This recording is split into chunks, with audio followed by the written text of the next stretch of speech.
A matemática está na arte.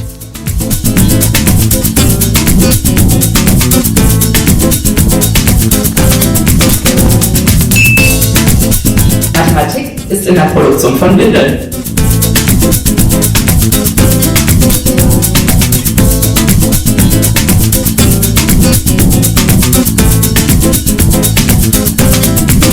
Mathematik, Rubikschan.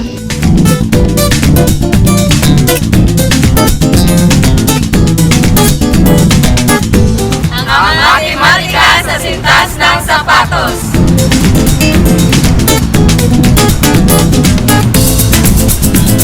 Les mathématiques sont dans la décoration des maisons à Tibeli.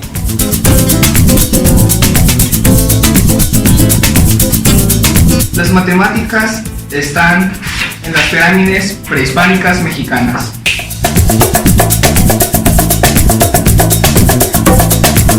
Matematik şehir savunmamızdadır.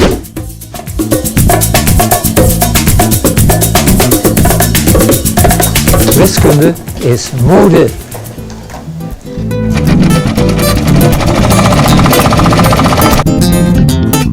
البحر يصنع الرياضيات من خلال هذه النبتة.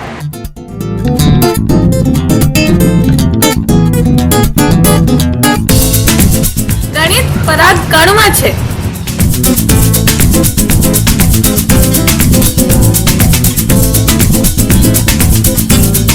Mathematik ist in Computerspielen.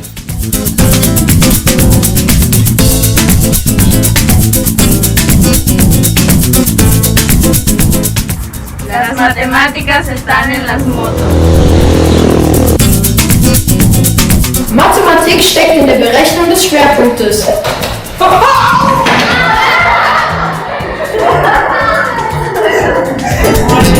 الرياضيات في محلات الصناعة التقليدية. الزرابي كنموذج.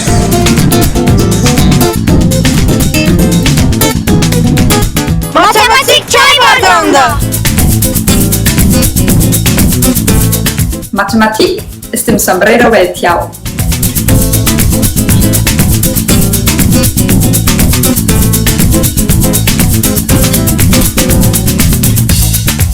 الرياضيات في اللعب.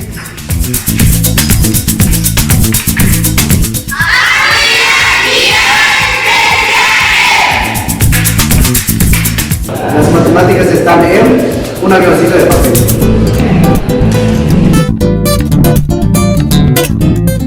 Mathematics is in DNA knotting and unknotting. Mathematik ist in Seifenblasen.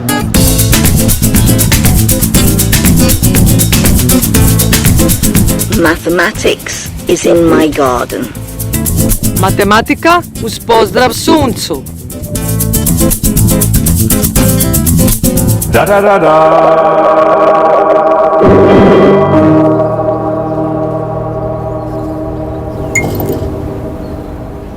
Mathematik ist in Musik. Mathematics is in my tattoos. Euler's identity, the Platonic solids, the Navier-Stokes equations, the Julia-Set fractal, a geometric representation of the number pi.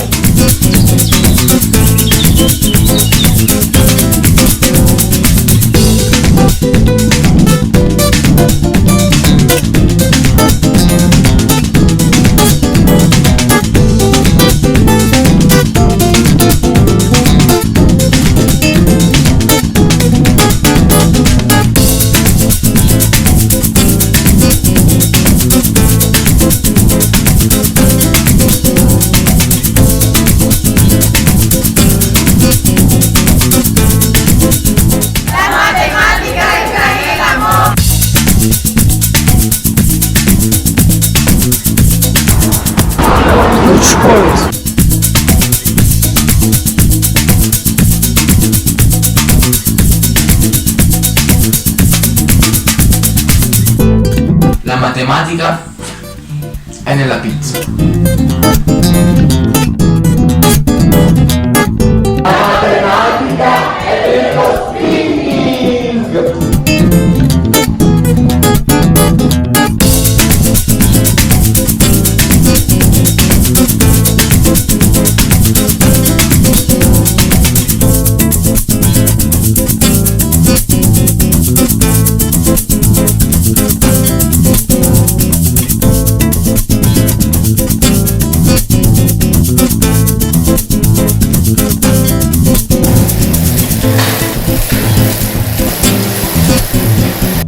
Mathematik, ist in der Mathematik, ist in der Mathematik, ist in der Mathematik, ist in der Mathematik, ist in der Mathematik, ist in der Mathematik, ist in der Mathematik, ist in der Mathematik.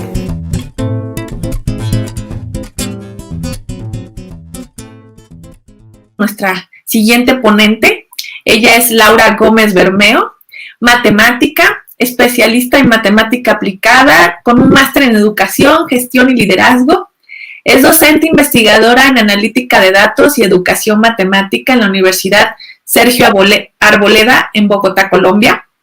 Presidenta de la Comisión de Educación de la Sociedad Colombiana de Matemáticas y también es representante de Colombia ante la Comisión Internacional de Instrucción Matemática de la Unión Matemática Internacional.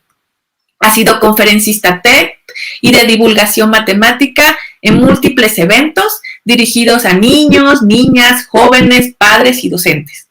Le gusta tanto hablar de matemáticas y que las personas empiecen a quererlas un poquito más de una manera divertida, tranquila, entretenida, que creó un canal de YouTube, 1, 2, 3 por Laura. Pero no solo eso, ha sido coordinadora y consultora de diferentes proyectos STEAM y de equidad de género. Cree en las matemáticas y las ciencias como una herramienta social para la construcción de una sociedad más justa, equitativa y sostenible. Y además, por si fuera poco, también tiene energía y tiempo para ser triatleta. Muchas gracias, Laura, por estar aquí. Hoy la escucharemos con la conferencia Mujeres que Cuentan, Mujeres Matemáticas para un Mundo Mejor, cuyo objetivo es visibilizar las mujeres matemáticas y sus aportes a lo largo de la historia. Y esperamos que eso motive e inspire a más niñas y jóvenes al estudio de matemáticas. Adelante, Laura, es todo tuyo el escenario. Gracias, Mucuy. Bueno, estoy muy feliz de estar aquí y quiero agradecerles a todos y a todas las personas que están acá conectadas. Hoy, digamos que yo voy a hablarles sobre un tema que para mí es muy importante para hacer las matemáticas, para hacer un mundo mejor, y es las mujeres que cuentan. Este año, que es el lema de las matemáticas para un mundo mejor, para mí, hacer un mundo mejor necesita más mujeres. Y también, si queremos un mundo mejor, necesitamos más mujeres en las matemáticas. Más mujeres, más matemáticas. Esto es importante porque si nosotros queremos que más mujeres y más niñas se interesen por las ciencias y las matemáticas, pues tenemos también que visibilizar todo lo que han hecho las mujeres a lo largo de la historia de las matemáticas y todos sus aportes.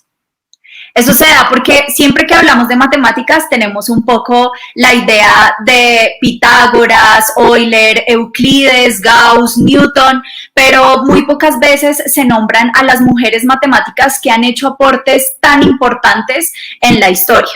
Aquí hay algunas, son muchas más, y han estado presentes en diferentes momentos de la historia. Hoy, en estos minutos, voy a contarles algo de algunas de ellas. No logro hablar de todas, pero al menos si les parece curioso la historia de alguna, vayan a conocerla. Los quiero motivar a los que son profesores y a los que son profesoras a que también mostremos la historia de estas mujeres para que las niñas, los niños las conozcan y también se puedan ver allí. Voy a hablar entonces, empecemos con Hipatia de Alejandría. Hipatia es una de las primeras mujeres matemáticas que se conoce y es muy importante porque su trabajo en matemáticas parte desde las cónicas, también trabajó en ecuaciones diofánticas, hizo un método para acortar como las divisiones y también, pues digamos que fue una líder y maestra muy importante de la Escuela de Atenas. Aquí quedó inmortalizada en una obra de Rafael que se llama La Escuela de Atenas, en la que está Euclides, Platón, Arquímedes, Pitágoras y por supuesto está nuestra Hipatia de Alejandría. Ella tuvo una trágica muerte, desafortunadamente, por los cristianos fanáticos de la época que la botaron, la desvistieron y la descuartizaron. Vamos ahora con Emily du Châtelet. Emily tiene una historia como de Hollywood.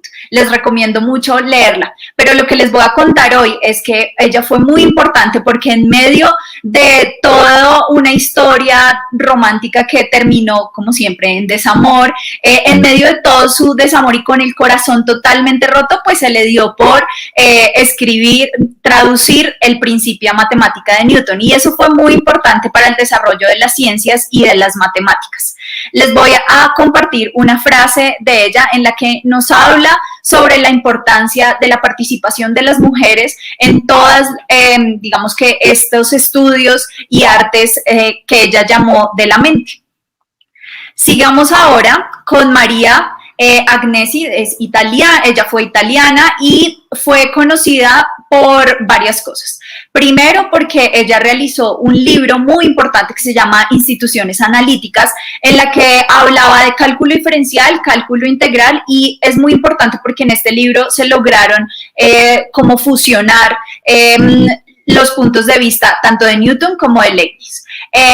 Por muchos años fue llamada bruja por una mala traducción, pero digamos que también es muy conocida por esta curva que justamente Google también le hizo un homenaje. Esta curva hoy en día tiene unas aplicaciones muy importantes en el espectro de energía de los rayos X y también de los rayos ópticos. Seguimos con esta mujer que es Sophie Germain. Ella fue una mujer que tuvo que hacerse pasar por hombre para poder estudiar e investigar matemáticas. Ella utilizó un seudónimo que era Monsieur Leblanc, y a través de ese seudónimo estudió y también le enviaba cartas, por ejemplo, a matemáticos como Gauss. Ella fue muy importante en el estudio del último teorema de Fermat y también en la teoría de números. De hecho, existe un conjunto de primos que se llaman los primos de Germain.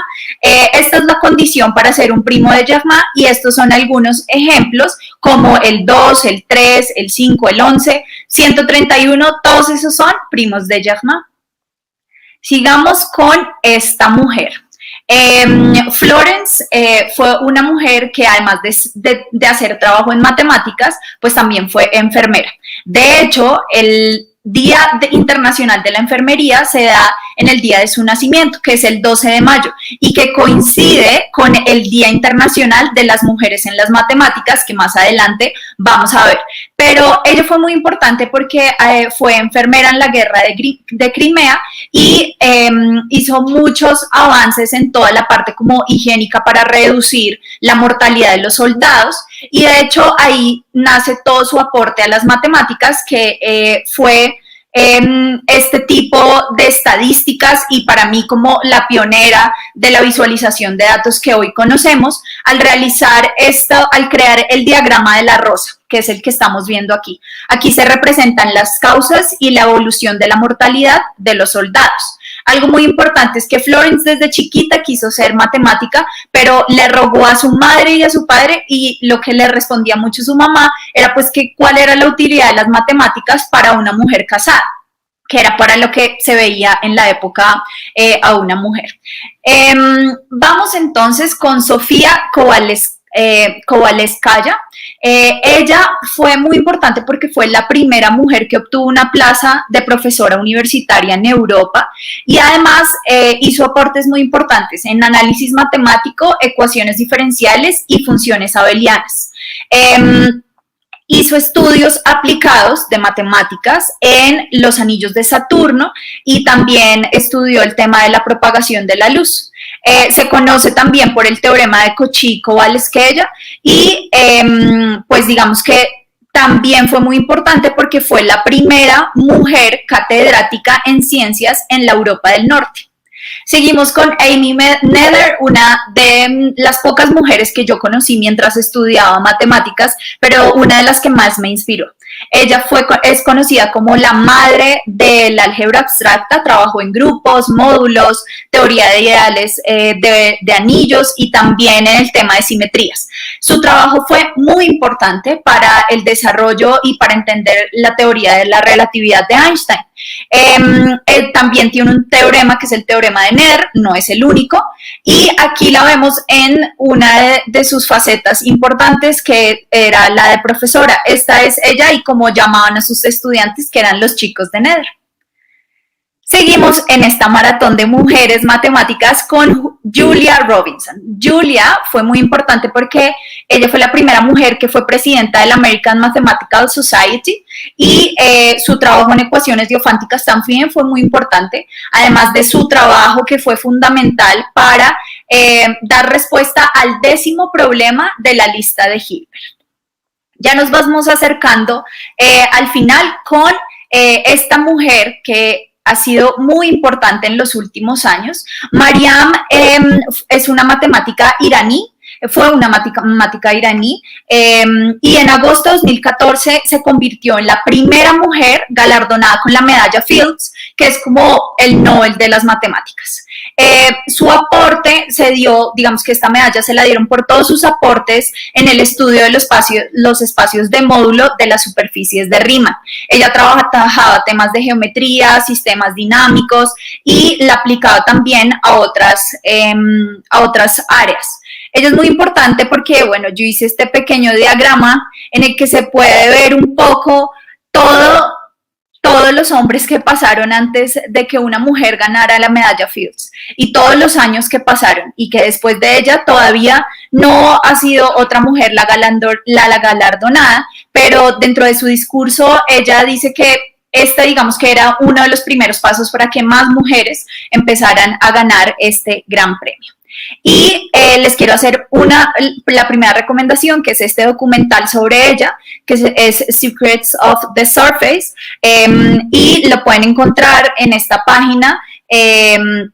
A veces lo hacen abierto para que lo podamos ver. Gracias a ella se estableció el 12 de mayo como el Día Internacional de las Mujeres Matemáticas.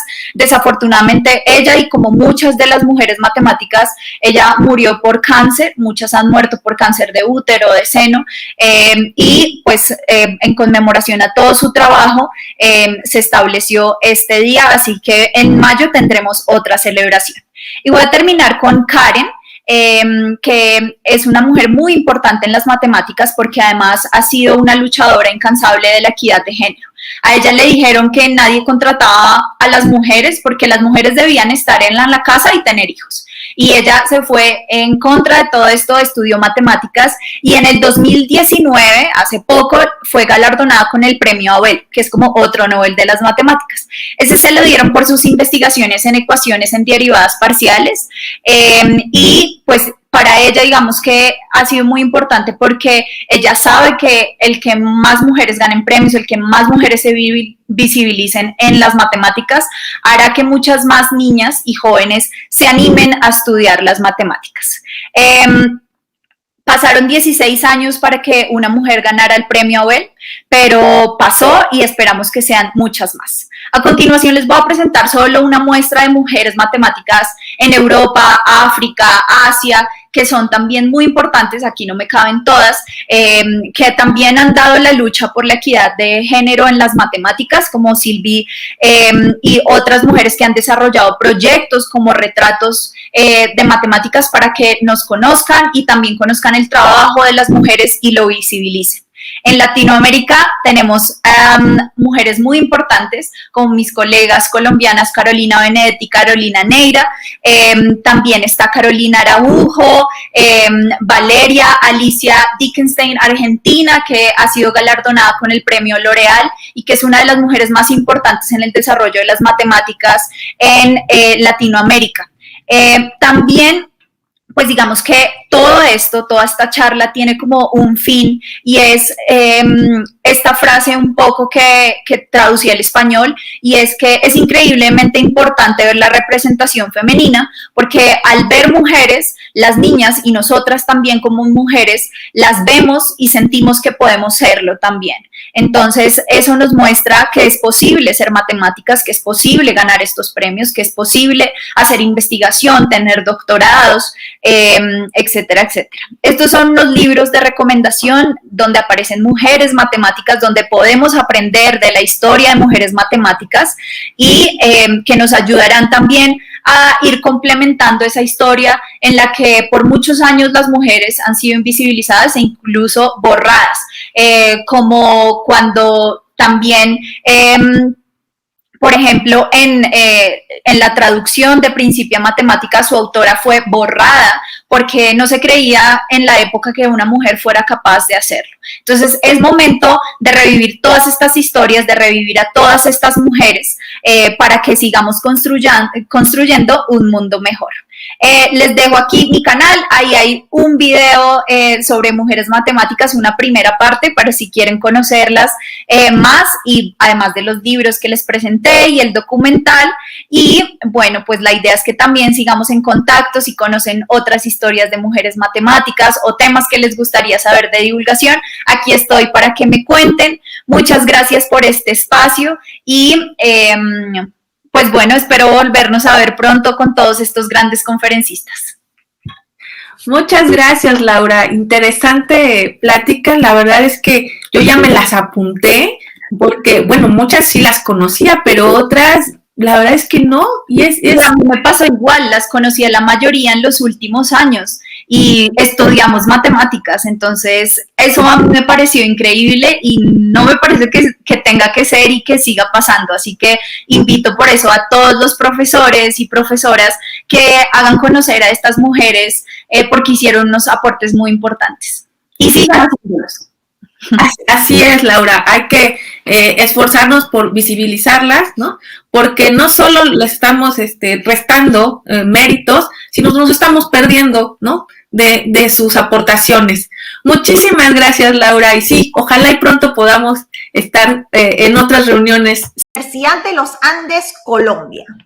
Bernardo Recamán es un matemático colombiano que estudió en la Universidad de Warwick en Inglaterra. Bernardo dicta clases a estudiantes de todas las edades, desde nivel preescolar hasta nivel universitario.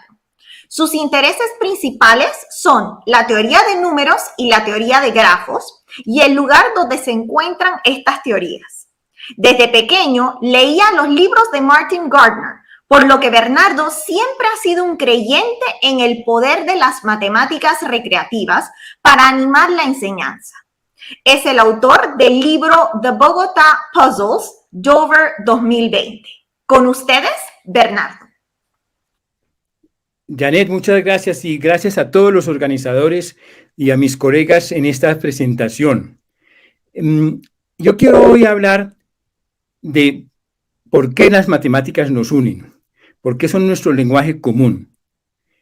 Muy probablemente en este momento, en todos los países del mundo, en los 200 y tantos países del mundo, hay alguien resolviendo un sudoku. Parece una exageración, pero aún en donde es noche, yo estoy seguro que algún vigilante, algún guardia nocturno, algún enfermero esperando su turno, ha sacado el periódico local, ha sacado algún cuadernillo y está resolviendo un sudoku. Un sudoku es una pieza matemática hermosa y la resolvemos en todos los países del mundo, a todas horas. Son matemáticas universales. Las matemáticas, en efecto, son un lenguaje común para todo el mundo, que nos une. Yulia Nesterova, que propuso el lema "La unión, la matemática nos une", tenía toda la razón. Nos une a través de la geografía y nos une a través del tiempo. Las matemáticas me acercan a la matemática que se está haciendo en India, en Japón, en Birmania, en Ucrania en este momento, en cualquier parte, pero también me une con el pasado. Hoy celebramos el día Pi, y eso nos remonta a Arquímedes, inclusive antes, nos remonta a todos los lugares que descubrieron simultáneamente o en distintos tiempos, pero descubrieron ese número fantástico que hoy nos congrega. La matemática, además de tener enormes aplicaciones, ya lo vimos en la charla de Alicia, pues para mí siempre la aplicación más importante de las matemáticas ha sido que las matemáticas nos hace felices, nos hace felices. Yo recuerdo mucho las palabras, aquí las tengo para citarlas textualmente, de ese matemático maravilloso, Alfred Renyi, húngaro, que decía: si me siento infeliz, hago matemáticas para ser feliz. Y si estoy feliz, pues hago matemáticas para mantenerme feliz. Alfred Rengi lo decía. Alfred Rengi también es recordado por otra de sus famosas afirmaciones. Él decía que un matemático es un dispositivo para convertir café en teoremas. Pero en esta charla yo quiero hablar de dos héroes míos que han contribuido a mi felicidad durante muchos años. Martin Gardner desde mi adolescencia. Martin Gardner, el gran divulgador norteamericano de las matemáticas, que durante 25 años estuvo, y muchos años más, pero 25 años a través de su columna de juegos matemáticos en la revista Scientific American, fue como un internet de la época para las matemáticas, nos unió a todos. Leíamos sus columnas, le escribíamos, nos contestaba las cartas que le escribíamos y sembraba matemáticas en todo el mundo. Y otro personaje que influyó mucho en mi vida como matemático y que le debo mucha felicidad es Kaprekar. Dattatreya Ramachandra Kaprekar. Me toca mirarlo porque el número es complicado. Kaprekar. Kaprekar, un profesor de matemáticas hindú, un profesor de matemáticas de la India. Muy pobre, muy poco conocido, hasta que fue Martin Gardner el que lo hizo conocer en todo el mundo, hacia 1975. Ellos dos, Martin Gardner y Kaprekar, en mi caso, me han dado mucha felicidad. Esas columnas que yo leía semanalmente y que hoy esas columnas se pueden leer en libros que están publicados, que se consiguen fácilmente en internet, sus libros fantásticos, recopilación de sus columnas, todavía vigentes, todavía legibles, todavía maravillosamente reveladoras de lo que pudo hacer. ¿Y por qué hablo de Kaprekar también? Algunos de ustedes, y los que siguen, por ejemplo, el canal maravilloso de Eduardo, que nos dará una charla posteriormente, tiene un video maravilloso sobre ese fantástico número misterioso, el 6174, la famosa constante de Kaprekar, la famosa constante de Kaprekar. Ahí está Kaprekar en una de las pocas fotos que existen de Kaprekar. Kaprekar era totalmente desconocido, aparte de la India, donde él distribuía sus fotocopias, mimeógrafos de sus descubrimientos. Pero le escribía a matemáticos en Estados Unidos, le escribía a matemáticos donde los conociera, pero como no había internet, como no había esas cosas maravillosas de ahora, pues muy pocos los conocía. Y aquí ocurre un accidente fortuito que me une a esos dos personajes, a Martin Gardner y a Kaprekar. Yo era un estudiante ya aficionado a las matemáticas, lo era porque tuve maravillosos profesores en mi colegio, lo era porque alguien me conectó con la columna de Martin Gardner y era fervoroso lector de las columnas de Martin Gardner. Y jugando con los números, tendría 17, 18, 19 años, yo juego con los números desde muy pequeño, pues me tropecé accidentalmente jugando con ellos, con unos números que yo bauticé como los números colombianos.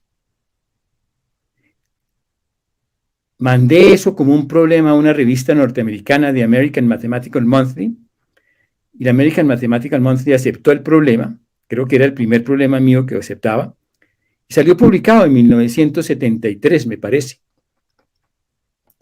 Martin Gardner vio ese problema en la revista y dijo, no, pero es que estos números no se los inventó este señor colombiano, y no se llaman números colombianos. Se los inventó hace muchos años antes un señor Kaprekar, y contó la historia Kaprekar, y contó en su columna de Scientific American las maravillas de la constante Kaprekar. Y así la constante Kaprekar se volvió famosa, Y se volvieron famosos esos números colombianos que se llamaban autonúmeros, self-numbers, en la denominación original de Caprécar. Los números colombianos, y me parece que Eduardo también ha hecho un video sobre ellos, son una idea muy sencilla. Arnold Ross, otro matemático norteamericano, decía: pensad profundamente sobre cosas sencillas. Y los números son sencillos, y a mí me gusta pensar sobre ellos, y jugando con ellos fue que yo dije, bueno, pensemos en unos números que tienen esta característica. ¿Qué es un número colombiano? 2022 es un número colombiano, o un número autonúmero, como los denominó Caprécar. ¿Por qué? Porque no hay ningún número anterior al 2022 que, sumado con sus dígitos, me dé 2022. Eso lo hace un autonúmero, un número que no viene de ningún otro, un número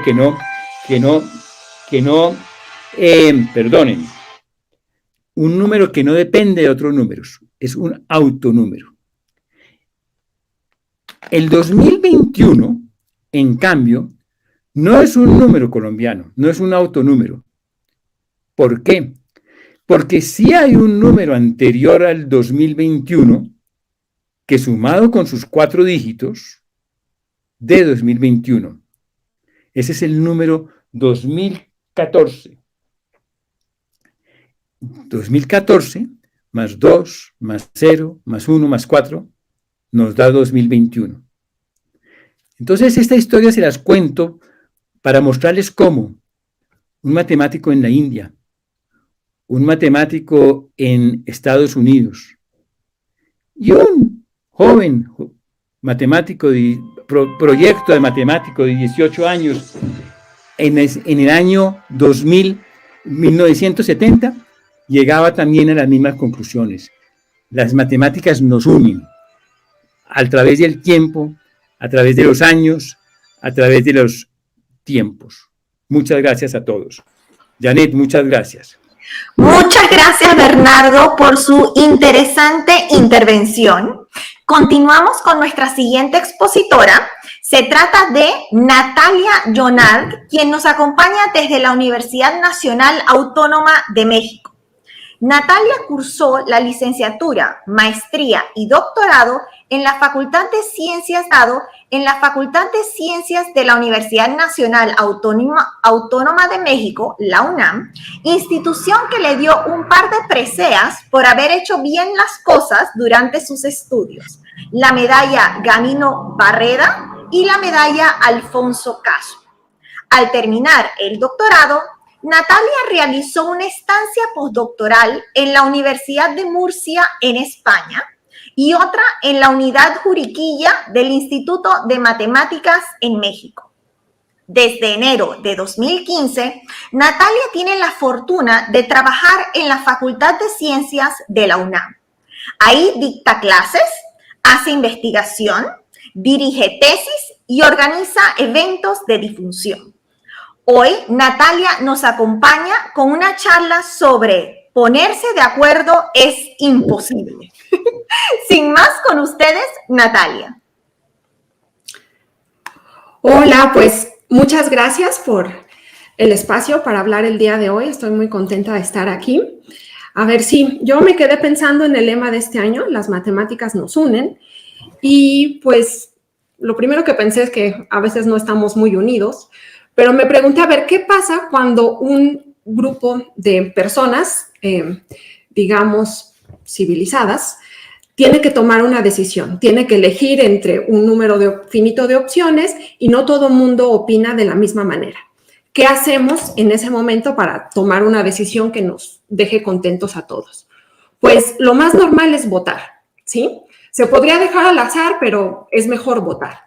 Y en realidad, cuando solo hay que decidir entre 2 opciones, pues no hay mucho problema, porque o hay un empate y ahí sin ni modo habrá que encontrar la manera de desempatar, o una opción tiene más del 50% de los votos y la declaramos indiscutiblemente la ganadora, ¿sí? Entonces, como ejemplo, pensemos en la siguiente situación. Les presento aquí a mi familia y digamos que para elegir el postre, en la tienda solo hay dos opciones, pastel o helado. Entonces decidimos votar y resulta que 5 miembros de la familia prefieren pastel y 4 miembros prefieren helado. Pues entonces declaramos el ganador al pastel. Pero ahora imagínense que justo antes de comprarlo, la señora de la tienda nos dice que se acaban de cuajar unas gelatinas. Y como por ahí algunas personas quizás se les antoja la gelatina, decidimos volver a votar. Y al hacer eso, pues resulta que mi abuelito y mi primo cambian su voto y ahora ya no gana el pastel. Ahora va a haber 4 votos para el helado, 3 para el pastel y 2 para la gelatina. Lo cual pues es algo, digamos, defectuoso de este sistema, ya que para empezar gana el helado con únicamente 4 votos, menos del 50%. Y en segundo lugar, nosotros conocíamos las preferencias de los 2 que votaron por la gelatina. Ellos, en la primera votación, habían preferido pastel por encima del helado. Entonces, sabemos que las primeras 5 personas que aparecen aquí prefieren pastel por encima del helado, pero sin embargo, con este método de votación, que por cierto se llama mayoría o pluralidad, gana el helado. Ok, bueno. Voy a representar de esta manera, abajo de cada personaje van a estar sus preferencias, hasta arriba la más favorita y hasta abajo la menos favorita. Y conocemos las preferencias de mi abuelo y el primo, las de las demás no importan mucho, pero imaginemos que son de esta manera. Ahora, pues ustedes me podrán decir, bueno, quizás habría que buscar otra forma de votar. ¿Qué tal el método por segunda vuelta? Quizás este sea más correcto. ¿Cómo funciona ese método? Pues nos quedamos con las 2 opciones que tuvieron más votos, en este caso el pastel y el helado, se elimina la gelatina y volvemos a votar. Y al momento de volver a votar, llegamos al primer caso en el cual gana el pastel, lo cual, pues, digamos, es un poco más esperado que la votación que habíamos hecho con pluralidad o mayoría. Ok, bien. Ahora, la segunda vuelta parece ser el método correcto en este caso, pero también es un método que presenta muchos problemas. Es un método muy truculento. No me da tiempo de darles un ejemplo, pero hay veces que hay que votar con estrategia porque podría darse el caso de que si yo apoyo la opción que quiero que gane, en realidad la podría estar perjudicando. Ese tipo de contradicciones suceden. Y en realidad, más allá del método, el problema viene de cuando tenemos que elegir entre 3 o más opciones. Y es que se pueden dar situaciones como la siguiente. Imagínense que están mi tía y mis abuelos, hay que elegir postre. Tenemos nuevamente pastel, gelatina y helado. Y aquí están las preferencias, hasta arriba la favorita y hasta abajo la menos favorita. Evidentemente, mayoría o segunda vuelta no nos va a llevar a ningún lado. ¿Qué pasa si elegimos, por ejemplo, el pastel? Pues los 2 abuelitos van a decir, óyeme, no, nosotros preferimos gelatina por encima del pastel. Bueno, vamos a elegir la gelatina. Pero si elegimos la gelatina, la tía y la abuela dicen que ellas prefieren helado por encima de la gelatina. Entonces, a ver, ¿qué pasa si elegimos el helado? Si elegimos el helado, la tía y el abuelo van a decir que ellos prefieren el pastel por encima del helado. O sea que no hay manera de ponerse de acuerdo en estas circunstancias. Esta situación tiene un nombre, se conoce como paradoja de Condorcet. ¿Y quién fue Condorcet? Bueno, Nicolás de Condorcet o el marqués de Condorcet fue un matemático, filósofo, político francés del siglo de las luces, quien por cierto tenía unas ideas muy liberales y progresistas para su época, y como buen revolucionario, él estaba a favor de la democracia, pero notó que sucedían este tipo de problemas dentro de los sistemas de votación. Y propuso, de hecho, una forma de votar, se conoce como el método de Condorcet, tratando de encontrar una manera más correcta para votar. Y no solo él, antes que él, en la misma época que él y años después, muchos matemáticos propusieron métodos distintos para votar con la idea de encontrar algo que fuera lo más adecuado. Pero pues no se llegó a mucho porque a mitad del siglo XX, este señor que ven aquí, Kenneth Arrow, se ganó el premio Nobel por demostrar que ningún método de votación va a ser perfecto. siempre va a fallar. Va a fallar cuando hay que elegir entre 3 o más opciones. Bueno, podría fallar concretamente. Y lo que él probó se conoce como el teorema de imposibilidad de Arrow, es un teorema matemático, que dice lo siguiente. Imagínense que ustedes encuentran el sistema de votar perfecto. Y por perfecto me refiero a que cumple 2 propiedades que son muy naturales. La primera es la propiedad de unanimidad, que básicamente lo que quiere decir es, si todos los votantes prefieren pastel por encima de gelatina, como resultado de la elección, el pastel va a quedar arriba que la gelatina. Una propiedad bastante racional. Y la segunda propiedad tiene un nombre más fancy, se llama independencia de alternativas irrelevantes. Y lo que quiere decir es que si eliminamos una opción, el orden de las otras opciones no se ve afectado en el resultado de la elección. Es decir, que no vaya a pasar como en el caso de la gelatina que nos vino a echar a perder la elección. Bueno, pues Arrow probó que si ustedes tienen este sistema de votación que cumple esas 2 propiedades, entonces su sistema de votación en realidad es una dictadura. ¿Qué quiere decir eso? Pues que va a haber un único votante tal que sus preferencias siempre van a ser las ganadoras. Ese votante, bueno, uno le llama el dictador. Yo no sé ustedes, pero cuando mi amigo Hugo me contó este teorema, a mí se me voló la tapa de la cabeza. Porque, a ver, vamos a filosofar un poquito sobre lo que nos está diciendo. Evidentemente, en una democracia lo que no queremos es un dictador, ¿sí? Y si no queremos un dictador, el teorema nos está diciendo que vamos a tener que sacrificar una de estas dos propiedades. Y la unanimidad no la vamos a sacrificar. Si todo el mundo votó por pastel, pues es obvio que tiene que ganar el pastel. Entonces, la propiedad que se sacrifica normalmente es la independencia de alternativas irrelevantes, lo cual es una cuestión súper delicada porque hace que los sistemas de votación sean bien manipulables. Un poco como lo vimos con las gelatinas, pero podrían darse casos más sofisticados en los que, por ejemplo, si tenemos mismos votantes, mismas preferencias, si únicamente hay que elegir entre 3 opciones, gana el pastel y pierde la gelatina, pero si agregamos una manzana que casi nadie va a votar por ella, la gelatina que había perdido pasa al primer lugar y el pastel que había ganado pasa al penúltimo lugar, lo cual pues es algo muy contradictorio. Bueno, a ver, yo no les cuento esto para que se vuelvan unos nihilistas y dejen de votar, pero sí para que reflexionen un poco al respecto. El mismo Arrow dijo, yo no probé que todos los sistemas van a funcionar mal todo el tiempo, sino que pueden funcionar mal algunas veces. Por eso, pues, la invitación es a que conozcan un poco la teoría y la apliquen. Muy probablemente no sea suficiente para salir de un problema, de elegir. Por eso también siempre es bueno pensar en una opción que beneficie a todo el ecosistema que se va a ver afectado. Y pues, para terminar, yo les propongo el siguiente postulado, el siguiente axioma. Lo que es verdad une. Si estamos peleándonos entre pastel y gelatina, nadie tiene razón, ¿sí? Cuando algo realmente es verdadero, todos vamos a estar de acuerdo en ello. Las matemáticas son indiscutiblemente verdaderas, por lo tanto, pues las matemáticas unen. Muchas gracias.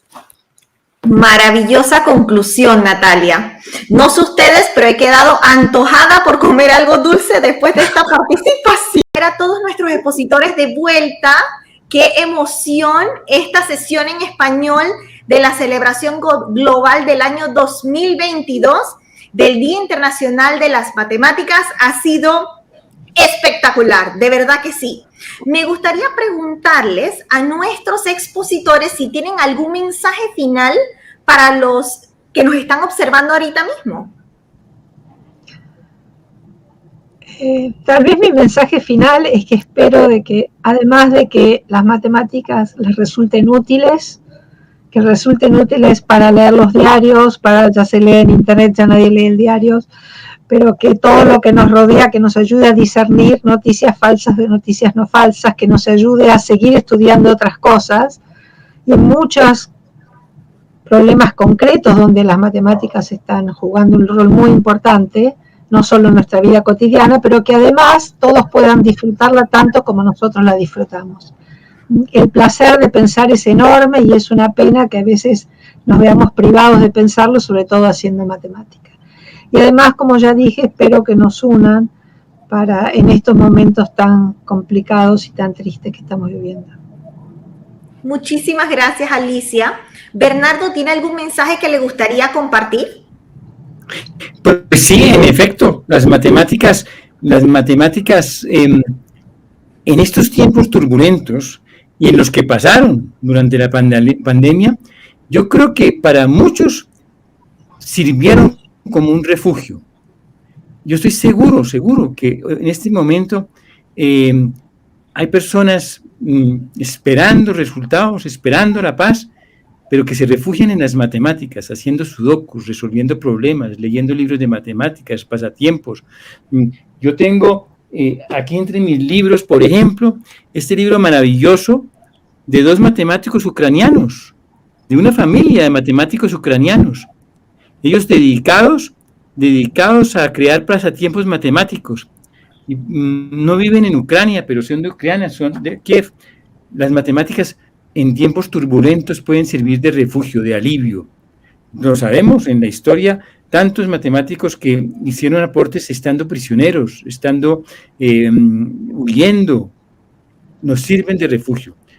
Y es porque las matemáticas, como lo dice Alicia, nos dan felicidad. Los que hacemos matemáticas las hacemos más que nada porque nos hacen felices. Nos hacen felices compartirla, conocerla, entenderla, enseñarla, apreciarla. Basta ver esos videos maravillosos que Eduardo comparte en su canal. Son muestras de esa felicidad que la matemática produce. Excelente, estoy completamente de acuerdo con usted, Bernardo.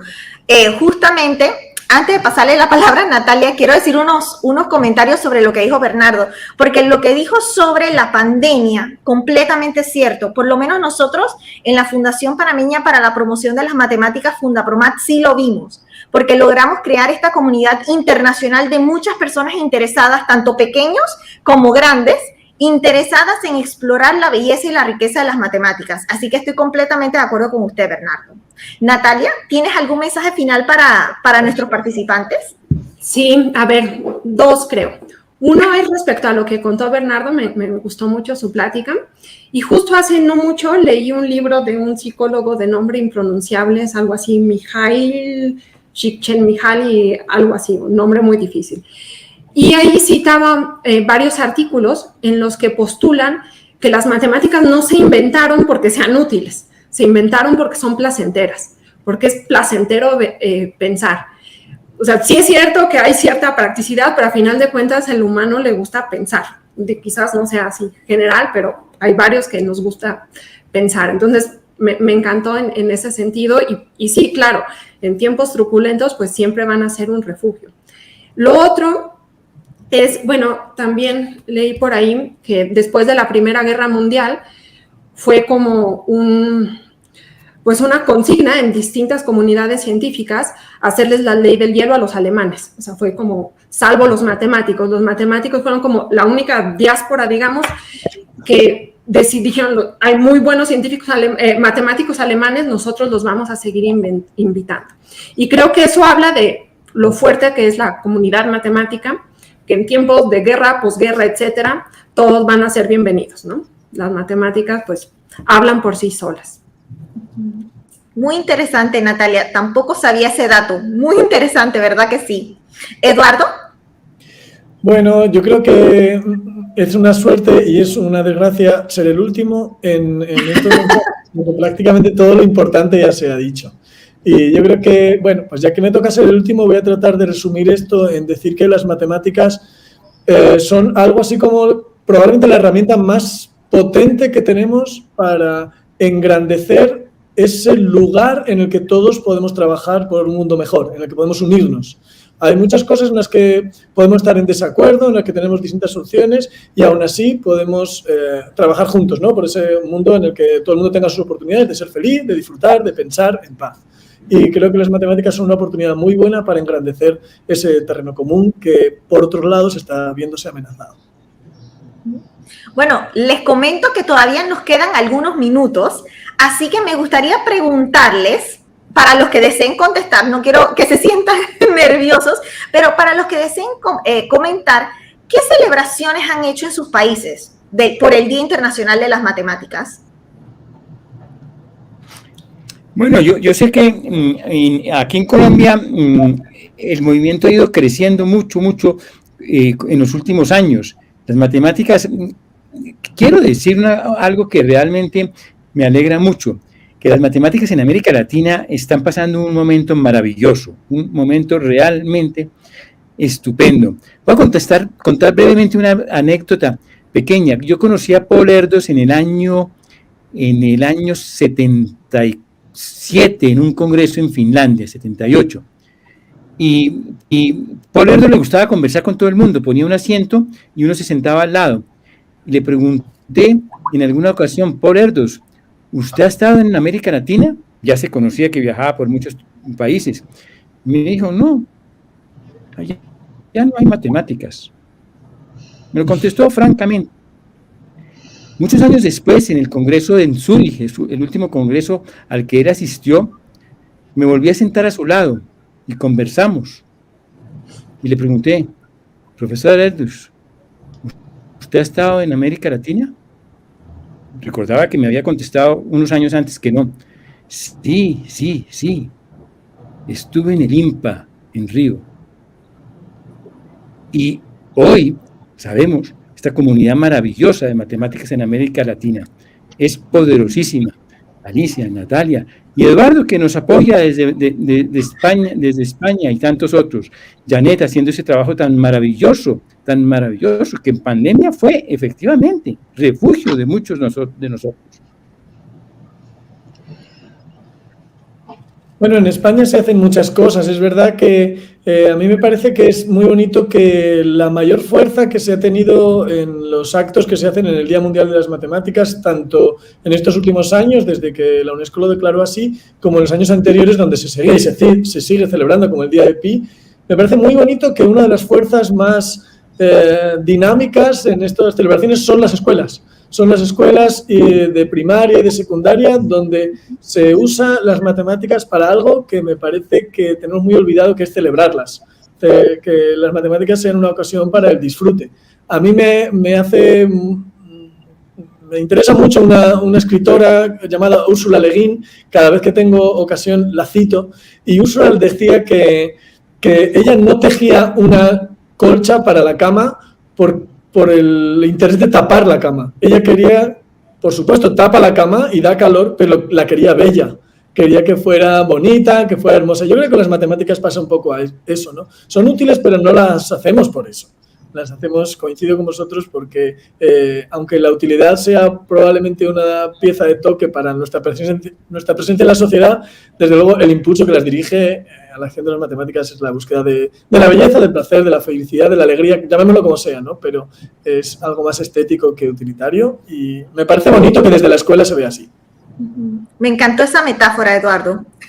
Me encantó. Alicia, Natalia, ¿quieren comentar algo? Sí, Alicia primero. No, realmente no estoy muy al tanto. O sea, el año pasado hubo muchas cosas aquí. Este año no estoy al tanto de todas las que hay.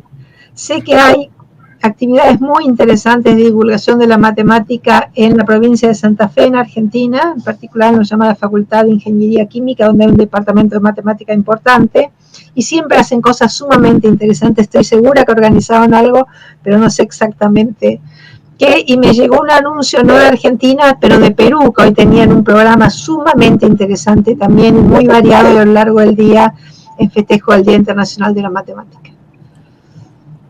Natalia. Bueno, pues este año va a haber pláticas, hay varios ciclos de pláticas. De hecho, voy a dar continuación de lo que hablé hoy la próxima semana como parte igual del Día Internacional de las Matemáticas. Pero anteriormente, antes de la pandemia, sí era más un festejo en forma, al menos aquí en la facultad. Se organizaban muchas actividades. Justo en 2019, que fue el último que nos tocó estar, organizamos un rally de matemáticas recreativas, un rally con los alumnos. Es una antigua tradición de la facultad, la propuso un profesor aquí, Héctor Méndez, se llama el Rally Alicia, pensando en Alicia en el País de las Maravillas.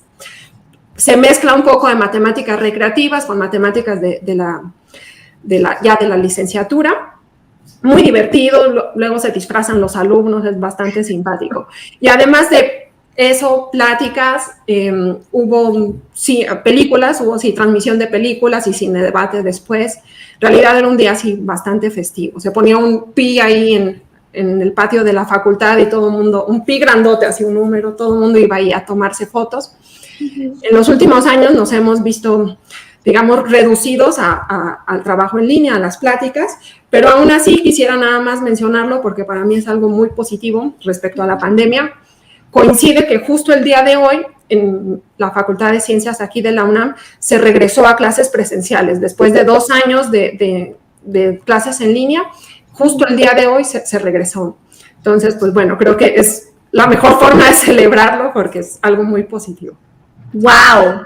Bueno, les comento que acá en Panamá nosotros ayer realizamos un bazar matemático celebrando el Día Internacional de las Matemáticas. No íbamos a organizar un evento presencial un lunes, porque como este año cayó el lunes, estaba un poquito ahí medio, pero decidimos hacerlo el domingo y fue también todo un éxito. Alicia, sí. Lo que quería mencionar es que hay una serie de actividades por el Día Internacional de las Matemáticas todo el mes, organizado por la Comisión de Divulgación y Popularización de la Unión Matemática de América Latina y el Caribe. En particular, Laura Gómez está organizando una serie de actividades interesantes a lo largo de todo el mes de marzo. Excelente, Alicia, lo iba a mencionar. Yo soy miembro de la comisión también, así que muchísimas gracias por mencionarlo. Sí, tenemos varias actividades organizadas en todo el mes de marzo, así que definitivamente que participen en todos y que también ustedes creen sus propias actividades para celebrar el Día Internacional de las Matemáticas y en general, para celebrar y explorar la belleza de las matemáticas con todos, tanto con los más pequeñitos como los más grandecitos. Así que bueno, quiero darle las gracias a nuestros divinos expositores por participar en esta celebración del día de hoy y también a todos los que están en el backstage, en la parte técnica que ustedes no están viendo, pero ha sido toda una experiencia maravillosa, así que espero que tengan un excelente resto de su día y una excelente resto de la celebración, porque la celebración continúa, no para. ¡Chao! ¡Chao! Bye, bye.